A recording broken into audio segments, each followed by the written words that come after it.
Hi, my name is Lisa from A Sewing Life.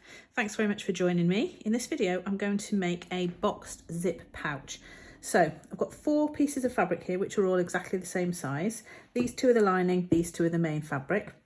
On the lining, what I've done is I've done some fusible interlining. So I've ironed that onto there, so on those 2 pieces. And on the main body, what I've got is I've got some of this like cotton wadding, which is quite soft. So that's what I've got on there. And then what I've also done is I've quilted this piece. I'm going to quilt this piece as well. So this is optional. You don't have to quilt it, but I just thought it would be a nice look. So I'll show you how to do that. But you have the option of not using this cotton wadding. You could just use an interfacing here instead, which will just make it a little bit stiffer. This just makes it a little bit softer. So the choice is yours, really. Then I've got a zip here. So this is a plastic zip and it measures 10 inches, which is 25 centimetres. And you'll see that the zip just is a little bit longer than the pouch size. So it hangs over by about 1 centimetre, 3/8 of an inch on both sides. I tend to always use a plastic zip rather than a metal zip because you can't sew over a metal zip. So it just makes it a bit more complicated. So that's the zip. And then I've got the same fabric as I've used for the main body. I'm going to use these for the binding, so 2 larger ones and 4 smaller ones. So I've got a pattern available for this to make this, which I'm going to put a link for down below, and that has all of the measurements. This is the optional stage, and this is to quilt this. So I just think it looks really nice. It does obviously involve a bit more work and time, so you don't have to do this stage. You can skip this stage if you want to, but if you want to do it, what I have done is I've put the 2 pieces together, one on top of the other, and then I'm going to put a couple of pins in place just to hold it in place for the first couple of rows of stitching. Okay. So I'm going to use my tailor's chalk and I'm going to go across from one side straight to the other with my chalk line. Okay, and then what I'm going to do is I'll do my first line of stitching across there, and then I'm going to leave a space of, I think I did about 4 centimetres, yeah, 4 centimetres, which is 2 inches, and I'm going to go all the way across, and then I'll turn round, and then what I'm going to do is, after I've stitched those, well, I'll show you actually, I'll sew all the way across first. Okay, so I'm going over to my sewing machine, and you can see that I've got this rather large attachment on here, which is called a walking foot. Now, I've never had one of these before. This is a new machine to me, but I am enjoying using this actually. What it does is it has these little grippers on this foot so that the fabric is gripped at the top here and at the bottom there by these sort of like, they're called feed dogs. So they've got them here and on here. And it allows fabric to be sort of fed through the machine much easier when you've got multiple pieces of fabric. So I'm going to use that, but before when I was quilting, I just used my normal sewing machine and normal sewing foot. So you don't have to have a walking foot, but if you do have it, it's quite nice to use when you do this. The other change that I'm going to make is I'm going to change the length of my stitch. So it's normally on 2.4. So what I'm going to do is I'm going to increase it to 3.5 just to make it a slightly longer stitch. Right, so I've done the first row of stitching, and now what I'm going to do is all the other rows. And you can see here that I've got this thing here. It's called a quilting arm, so this actually attaches to the back of my walking foot. So again, never had it before, and what I do is just use this. So when I'm sewing down here, so you can see I'm sewing, this is the foot here, so when I'm sewing down here, I just make sure that this foot is constantly on this line of stitching, so I know that each time I do another section, it's all going to be exactly the same width. Everything's sewn one way, so all the diagonals are sewn. So what I want to do now is I want to do the other way at 90 degrees. So I'm not going to use any sort of technical equipment. I'm just going to do it by eye. So I've got my long ruler here. I'm just sort of going to put that straight, and then I'm just going to do the first line, and again I'll do exactly what I did before, which is I'll do my first line sew it across, and then I'll do the same spacings all the way across using my quilting arm to guide me. So if you haven't got a quilting arm, I just measure it out and use your chalk. I've done that before many times. Okay, so I'll take it over to the sewing machine and do the rest of the quilting. You can see here then, so it's quilted both directions, and what I would do now is just tidy it up a little bit. Any bits that are overhanging at the side, just cut them off, just to make it a little bit neater, and it looks really nice. But like I say, you don't have to do that bit. You can just go ahead and have both of those pieces without the quilting if you want to. Right, start putting this together now. So this is your main fabric. You want the right side facing up, and take the zip and place it at the top. Remember to make sure that it's equally spaced with the end just slightly hanging over, and it needs to sit right at the top, and then pin it in place. You can use pins or these clips. I tend to use these clips when I'm doing zips like this. Don't know why, just find it feels a little bit easier. So that's the first bit, and then you're going to take your lining fabric and you're going to put that down so it's right sides together. Okay, so you've got the right side and the right side, and then this is going to sit directly on top and line up with the top. So you can just move your pin. Okay. Okay, and I would just make sure that that still lines up, that nothing has moved. Okay, and what I will show you is how we're going to sew this past this zip pull, because we're not actually going to sew past the zip pull, we're going to move it when we get part way through. So I'll take it to the sewing machine and I'll show you how to do that. Now I'm going to use a zip foot on my sewing machine because I've got one, but I have previously just used a normal sewing foot, so either is fine. Zip foot is obviously better if you've got one, but if you haven't, you can manage with a normal sewing foot. Right, if I show you what I do here, what I'm going to do here with this zip pull, it might be a little bit clearer than showing you at the machine. So what I'm going to do is I'm going to sew all the way down here, and then I'm going to get to about here. And then what I'm going to do is I'm going to lift up my foot, my zipper foot, and open this up. And then I'm going to move this so that this zip pull moves further down here to the part that's sewn. And then I'm going to carry on sewing that. And the reason that I've done that is because this is quite bulky. And when you sew past it, there's a tendency for your machine to sort of like go round it as opposed to just straight down it, because this is so bulky. So if you can, you want to try and avoid actually sewing past there, and that is the way that you do it. So start with it closed. Okay, let's go over to the machine and have a go.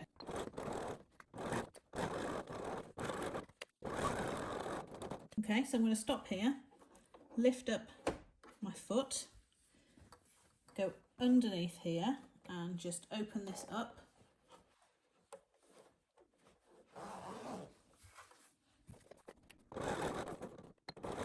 That's sewn, but we're going to give it a little bit of an iron now. So open it out, get your iron. Now just do a row of top stitching all along there, just to keep it nice and neat.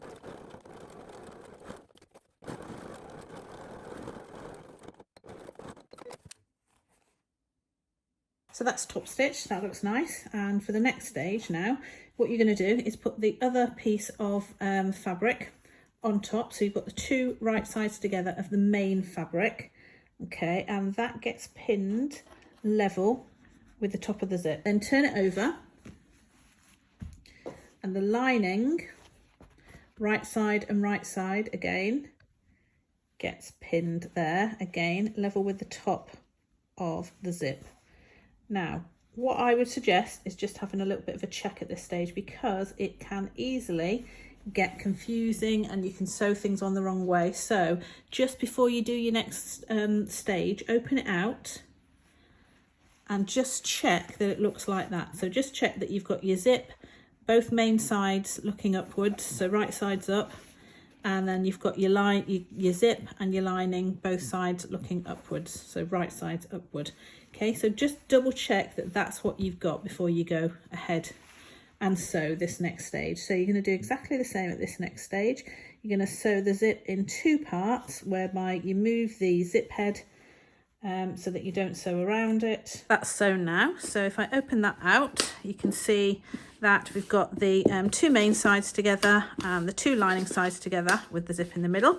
So just going to go ahead and do the top stitching down that side now, so that both sides have got the top stitching. So exactly the same process, moving moving this zip part way through so that I don't have to go near the zip head. So before I sew it on the machine, I'm just going to do the same as I did before and give it a little bit of an iron just to make it a little bit neater.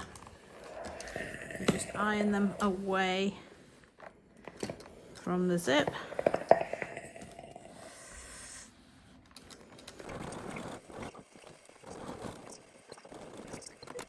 I have cut off the ends there and there of the zip so that everything now is in line. And the next stage is just to add a little bit of a tab on either of the ends, and the reason for doing this is that it just helps when you pull the zip open, and it looks very decorative. So you can use whatever you want. You can use a piece of webbing, piece of ribbon.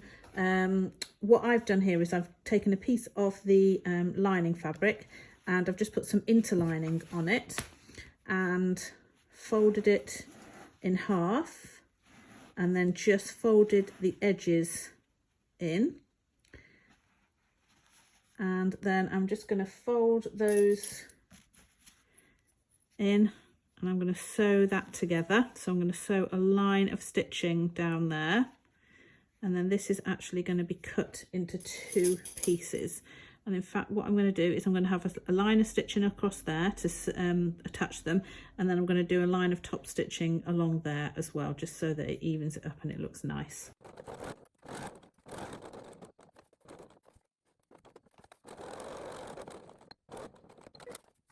Sewn that, and then what I've done is just simply cut that in half, so I've got the 2 equally sized tabs. So these tabs are going to be folded in half and added to each end of the zip, okay, like that. So it's really good because it serves the purpose of just covering the end of the zip, and also it helps you to be able to hold it and pull it open when it's open and closing. But I'm just going to do one little step first, which is just makes things a little bit easier. So instead of just attaching that straight away and sort of grappling with this zip end that's sort of open, what I'm going to do is first of all just sew that zip end together. So I'm just going to do a row of stitching backwards and forwards a couple of times to secure that first, and then I'm going to do the same at this end as well.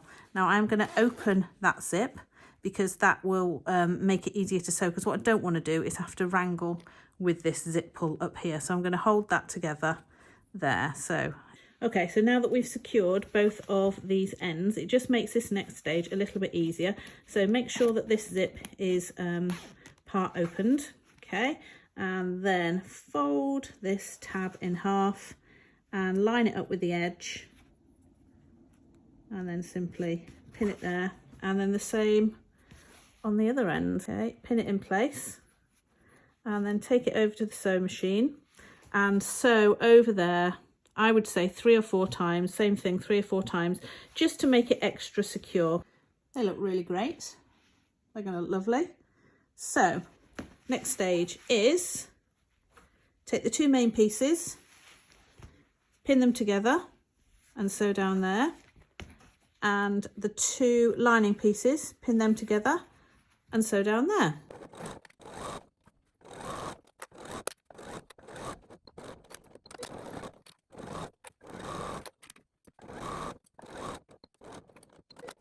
Now both of the seams are done, it's really important now to iron both of these seams flat.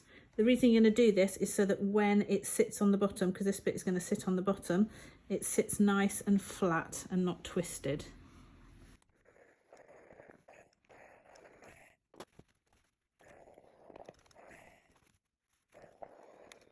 Now the interesting bit is you're going to turn this inside out. So what you want to do is first of all check that the zip is open, so the zip needs to be open, okay, then put your arm through the lining and pull the main fabric through.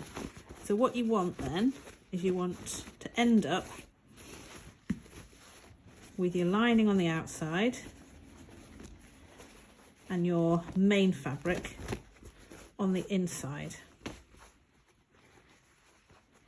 Okay, smooth it out. Now wiggle everything around and make sure everything sits really, really flat. Don't want any wrinkles or anything else. Okay, and then what you're going to do is match up this with your seams.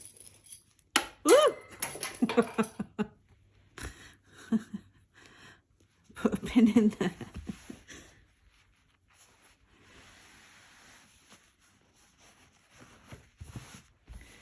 It's really important that these are flat because you're actually going to cut off the edges now. Again, same here. So you're matching up the seams. There. Okay, right, so before we cut these corners off, we're just going to sew down each of these edges.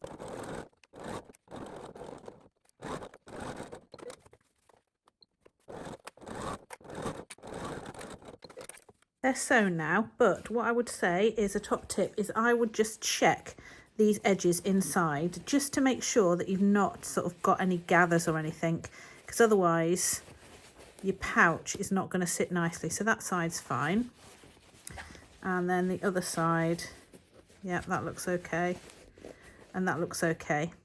Okay, that's fine. So what we're going to do now is cut these corners off. We're going to cut off 4 centimeters, which is 1.5 inches off each of the corners. So I'm just going to mark a pin.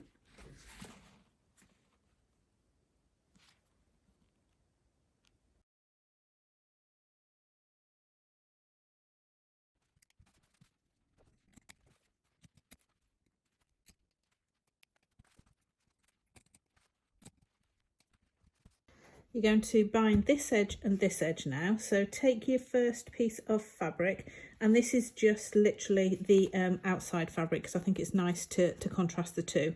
So attach that to this edge and just sew down there. And then you're going to do the same with the other. Now this is right sides together, so right side touching right side.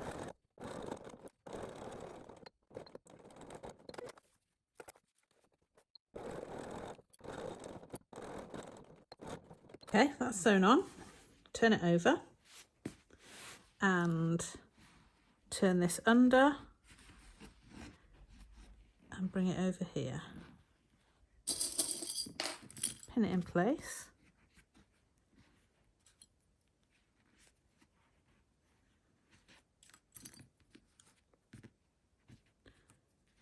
There we go.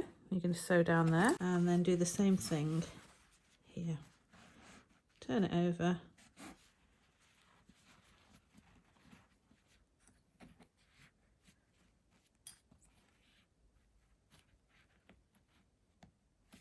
Pin it in place. And sew down there.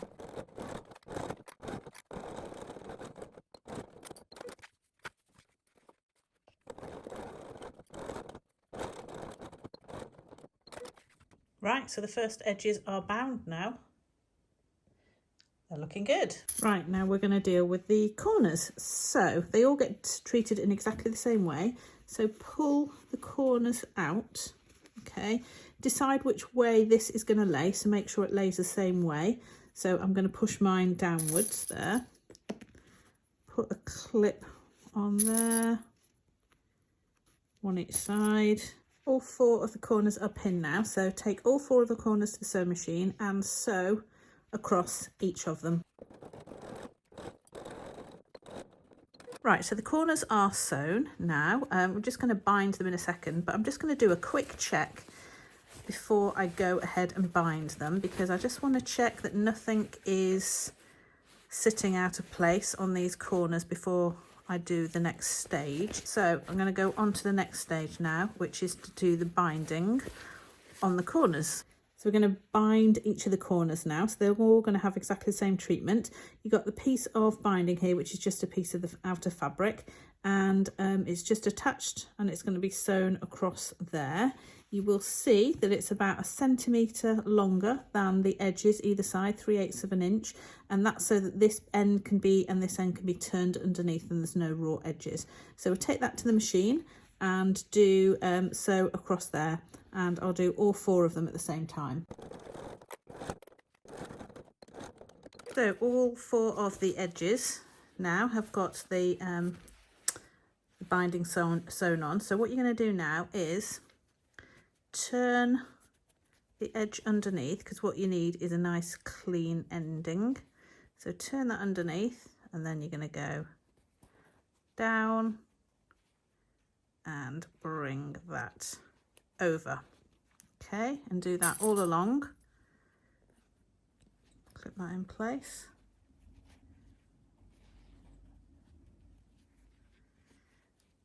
Okay, and then just sew that in place.